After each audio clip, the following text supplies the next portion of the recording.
Hello, good morning, नमस्कार, आदाब। एक बार फिर से आप सबका स्वागत है वाईफाई स्टडी स्टूडियोज चैनल पे, which is a part of N academy.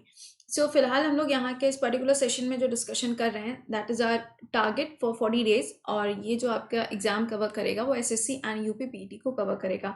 इसके अलावा आपको बता दें कि आप लोगों के दो स्पेशल क्लासेस भी होते हैं।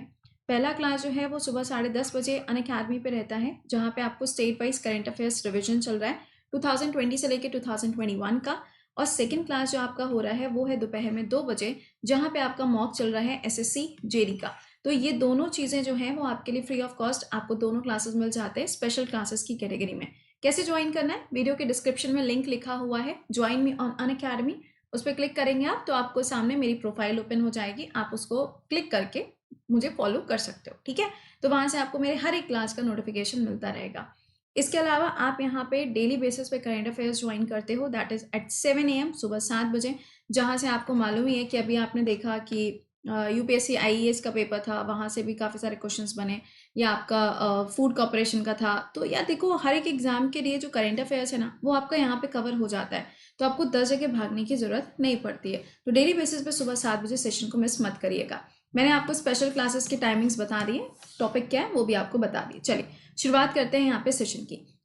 इस क्लास के लिंक को भी एक बार से लाइक और शेयर कर दिया करिए, दिस इज योर रिस्पॉन्सिबिलिटी, ठीक है। देखो, पिछले वाले क्लास में मैंने आपको बोला था कि हम लोग यहाँ पर religious reforms and religious movement जो हुए हैं उनके बारे में पढ़ रहे हैं। लास्ट वाले क्लास में मैंने आपको पढ़ाया था भक्ति मूवमेंट के बेसिस पे क्वेश्चंस, है ना। तो आज वाले में देखते हैं, यहाँ पे आपका सिखिज्म होगा, सूफिज्म होगा, इनके बेसिस पे क्वेश्चंस बनेंगे। पहला सवाल देखो क्या है, खालसा वॉज फाउंडेड बाय। अब आपको मालूम है कि ये जो चीज़ है किससे जुड़ी हुई है, ये सिख रिलीजन से जुड़ी हुई है। तो गुरु गोविंद सिंह जी के द्वारा इसकी शुरुआत करी गई थी। गुरु गोविंद सिंह जी की बात करेंगे तो इनको 10th गुरु कंसिडर किया जाता है। और यहाँ पे ये भी ध्यान रखिएगा कि जब हम पूरे यहाँ पे सिख गुरु की बात करते हैं तो he was a last one. Next चीज, आपने सुना होगा कि मैंने कई बार आपको पढ़ाया है 5K के बारे में। ये 5K के अंदर कौन कौन सी चीजें आती हैं जिसको यहाँ पे मैंडेटरी किया गया था सिखिज्म रिलीजन के अंदर, वो आप कमेंट बॉक्स के अंदर आंसर करके बताइएगा। ये देखो, यहाँ पे लिखा हुआ है गुरु रामदास। ये वही वाले गुरु थे जिनको यहाँ पर अकबर ने क्या किया था, कुछ लैंड का एरिया दे दिया था, जिसके ऊपर आज के प्रेजेंट टाइम पे आपको अमृतसर के अंदर क्या मिलता है, गोल्डन टेम्पल लोकेटेड है। अगला, विच वॉज द फर्स्ट या birth place of Guru Nanak. Guru Nanak Dev ji की जो बर्थ प्लेस है वो क्या है, दैट इज तलवांडी। ऐसे नाम पूछ लिए जाते हैं, जरूरी नहीं है आपसे कंट्री लिख के पूछा जाए, जरूरी नहीं है आपसे स्टेट लिख के पूछा जाए, they can directly ask this. अगला, which governor general has entertained Ranjit Singh with great honour at Ropar. Ropar के अंदर यहाँ पे कौन से गवर्नर जनरल थे जिन्होंने यहाँ पे रंजीत सिंह जी के साथ में क्या किया था भैया, बड़ी खुशी खुशी रह रहे थे, मतलब उनको ऑनर वगैरह किया था। इसका आंसर क्या हो जाएगा, Lord William Bentinck is the correct answer. Ranjit Singh ji की बात करें तो इन्होंने, तो आपको पता ही है कि जम्मू एंड कश्मीर के एरिया को काफ़ी लंबे टाइम तक इन्होंने रूल किया था। उसके बाद में हरि सिंह आए थे, फिर उन्होंने इसको रूल किया था। अगला, governor general is associated with doctrine of lapse. ये जो हड़प नीति आई थी इसको किसके द्वारा लाया गया था, तो पहले तो समझो कि कब आई थी। अब जब ये पता है कि कब आई थी तो ये भी पता होगा कि कौन लाया होगा, तो इसका आंसर क्या हो जाएगा, लॉर्ड डलहौजी। देखो यहाँ पर ये समझना कि लॉर्ड डलहौजी जब इसको लेकर आते हैं तो सबसे पहले इसके अंदर कौन से वाले एरिया को कैप्चर किया जाता है, सतारा। और आखिरी में कौन सा वाला एरिया होता है, दैट इज अवध। इसके अंदर झांसी, ये सारे जितने भी जगह होती हैं इन सबको कैप्चर कर लिया जाता है। अगला, बैटल ऑफ बक्सर ये कब लड़ी गई थी, तो इसका आंसर हो जाएगा 1764 में। अब ये जो वॉर हुई थी इसमें बंगाल का ये नवाब, ये सॉरी बंगाल का नवाब क्या है, बंगाल के अंदर जो उस टाइम पे हेड हुआ करते थे मुगल्स की तरफ से वो थे। उसके बाद में अवध में जो नवाब थे वो थे। ये 3-4 लोग मिलके यहाँ पर ब्रिटिशर्स के अगेंस्ट फाइट को लड़ते हैं। बैटल ऑफ बक्सर के अंदर अगर आप देखेंगे तो जो दूसरी वाली पार्टी थी, यानी कि जो ब्रिटेन की सेना थी, उसको लीड कौन कर रहा था, उनका नाम कमेंट बॉक्स में आंसर करना। अगला देखो, which one of the following places was famous as a capital of Tipu Sultan. Tipu Sultan की इसमें से कैपिटल कौन सी मानी जाती है, तो इसका आंसर क्या हो जाएगा, श्रीरंगपटना। ये कौन सी रिवर के किनारे पर है, तो ये कृष्णा नदी के किनारे है। कहाँ मिलेगा आपको, कर्नाटका के अंदर। जब आप बेंगलुरु से मैसूर आएंगे तो मैसूर से थोड़ा सा पहले आपको श्रीरंगपटना की लोकेशन मिलती है।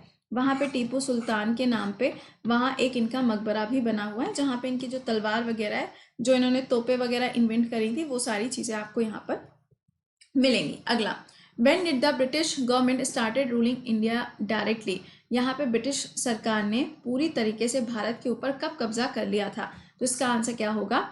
After sepoy mutiny. देखो, बैटल ऑफ प्लासी जब हुआ था उसके बाद में से जो इस्लामिज्म है, या फिर जो आप कह सकते हैं कि जो एक इस्लामिज्म ट्रेडिशन जो चल रहा था हमारे यहाँ पे, वो खत्म होना स्टार्ट हो जाता है।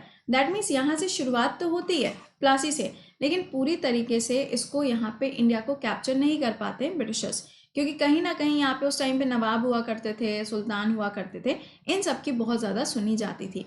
लेकिन जब इन लोगों को काफ़ी ज़्यादा दिखने लगा कि भाई अब तो दाल नहीं गल पा रही है, ये लोग जब धीरे धीरे करके वीक पड़ना शुरू हो गए, तो यहाँ पर क्या होता है? सिपॉय म्यूटनी होती है 1857 में।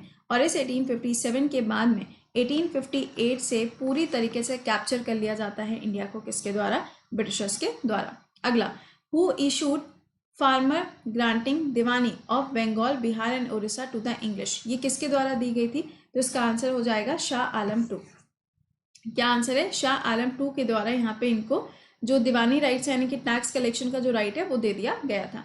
अगला है सब्सिडरी अलायंस। सब्सिडरी अलायंस का मतलब क्या होता है? इसका सिंपल सा मतलब था कि किसी भी घराने को या फिर किसी भी राजपूत या किसी भी नवाब, किसी को भी, किसी भी पर्सन को जो किसी भी एरिया को इस टाइम पे रूल कर रहा था, उसको अपनी सेना रखने की जरूरत नहीं थी।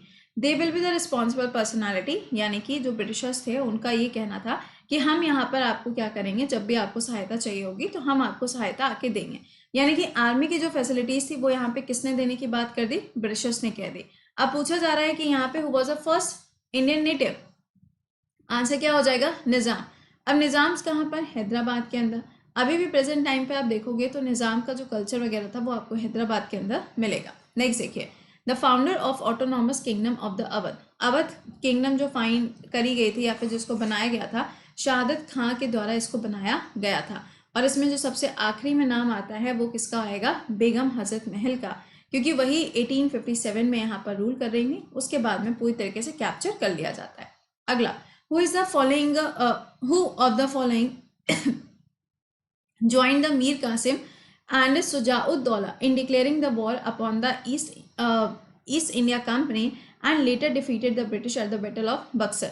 तो यहाँ पे देखो वही वाली बात है, मैंने अभी आपको बोला था ना कि यहाँ पे अलग अलग नवाब, अलग अलग लोगों ने पार्टिसिपेट किया था। अगला, who among the following was the first governor general of Bengal? First governor general कौन था? देखो, इसमें एक्ट आता है, इसमें सुप्रीम कोर्ट बनता है, तो ऑब्वियस सी बात है कि इसी टाइम पर कोई ना कोई आया होगा। आंसर क्या हो जाएगा? Warren Hastings is the right answer. Next है, emperor Shah Alam two gave the diwani of Bengal, Bihar, Orissa to East India Company on. किस डेट को यहाँ पे इनके द्वारा जो दीवानी है वो इन तीनों को अलग अलग, आपने देखा कि इनकी जो ये तीन अलग अलग जगह हैं, इनकी दीवानी उठा के दे दी जाती है शाह आलम के द्वारा।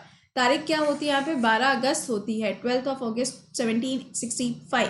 क्यों बता रहे? क्योंकि डेट एग्जाम में पूछी गई है। अगला, हैदर अली, टीपू सुल्तान एंड हैदर अली दोनों नाम साथ साथ याद रखने हैं। Was defeated at Porto Novo by which British general? देखो, हैदर अली की बात करें तो he was the only one, ये लौते ऐसे थे जिन्होंने क्या किया था? ब्रिटेन की सरकार को या फिर ब्रिटेन के जो सोल्जर्स थे उनको हराया था पहली बार में। लेकिन दूसरी बार में क्या होता है? यहाँ जाते हैं और इनकी हत्या कर दी जाती है। तो यहाँ पर जो इसको लीड कर रहे थे वो कौन थे? Sir Eyre Coote. कौन? Sir Eyre Coote. Next, Maharaja Ranjit Singh was, ये किसके सक्सेसर थे या फिर इनका जो सक्सेसर था वो कौन था? तो देखो, क्वेश्चन जब भी पूछा जाएगा किसी भी किंग विंग के बारे में तो बस ये ध्यान रखना कि उनसे पहले कौन थे, उनके बाद में कौन थे। ठीक है, तो आंसर हो जाएगा ख्वाब सिंह। अगला देखिएगा, सिख गुरु help the rebel Prince Khusro with money and blessings. आपसे सवाल में पूछा जा रहा है कि इसमें से कौन सा ऐसा पर्सन था जिसको यहाँ पे खुसरो ने क्या किया था? हेल्प करी थी। तो आंसर क्या हो जाएगा? Arjun Dev is the right answer. Next, a group of intriguers and ladies dominated in the government under. अब यहाँ पे पूछा जा रहा है कि डोमिनेंस कहाँ पे देखने को मिली? तो इसका आंसर हो जाएगा अहमद शाह के टाइम पे डोमिनेंस देखने को मिलती है।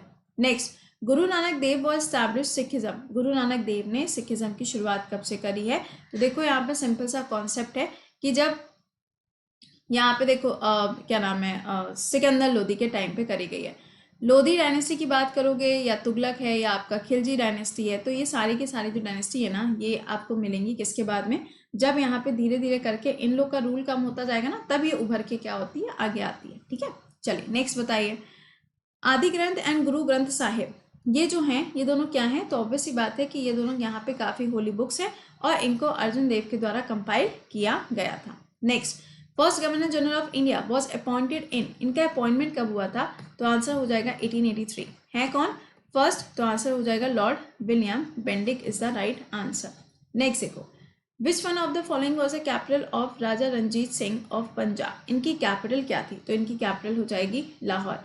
अब ये मत बोलना कि मैम लाहौर जो है वो तो यहाँ पर अब क्या नाम पाकिस्तान के अंदर है, यहाँ पे कैसे हो सकता है? तो भाई उस टाइम पे पाकिस्तान और इंडिया जैसा कुछ भी अलग अलग डिवाइडेड नहीं था, तो इसका आंसर क्या हो जाएगा? लाहौर इसका आंसर बनेगा। अगला, first decisive military success of the east India company in India is marked by पूछा जा रहा है। तो मैंने अभी आपको बताया बक्सर के युद्ध के बाद ही माना जाएगा, क्योंकि प्लासी में शुरुआत हुई थी बट कंप्लीटली ओवरटेक नहीं हुआ था। अगला, हु फाउंडेड इंडिपेंडेंट सल्तनत ऑफ बंगाल, ये किसने यहाँ पे बनाई थी? इंडिपेंडेंट मतलब अलग जाके बिल्कुल सेपरेट होके रहना, तो ये किसने बनाई थी? आंसर हो जाएगा यहाँ पे मुर्शीद कुली खान ने इसको बनाया था।